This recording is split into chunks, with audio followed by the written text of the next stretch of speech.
The amount of Ethereum, ETH, owned by long-term holders has reached a new milestone, hitting 70% since December 1st. According to blockchain analytics firm Into the Block, this is noteworthy as it puts Ethereum ahead of Bitcoin, BTC, per the same metric, which hovered just shy of 70%.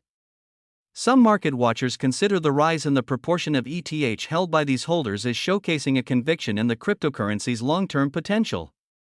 The record comes amidst predictions that the time for Ethereum to outshine Bitcoin is fast approaching.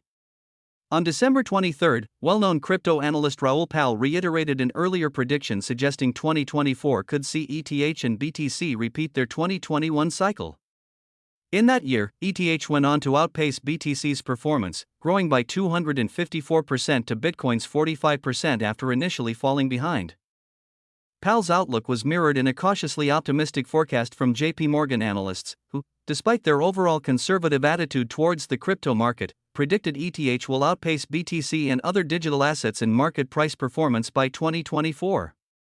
This upbeat outlook on ETH, as conveyed by Nikolaos Panagurtsoglou and his team, is tied to the significant EIP 4844 upgrade, known as proto-danksharding.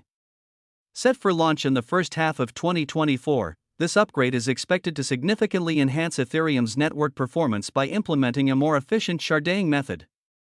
Despite the current price action still lagging behind Bitcoin's level, more analysts also feel the recent impressive performance of altcoins and L2 projects hints at an impending ETH rally. With the cryptocurrency currently priced at $2,300, a 4.3% increase over the past 7 days and an 88.6% increase over 12 months. Yet, Ethereum co-founder Vitalik Buterin has recently raised eyebrows by transferring 500 ETH, valued at over $1 million, to Coinbase, as per on-chain analysts. This follows a series of significant transfers made by Buterin in September and his statement in October that he hasn't sold Ether for personal gain since 2018.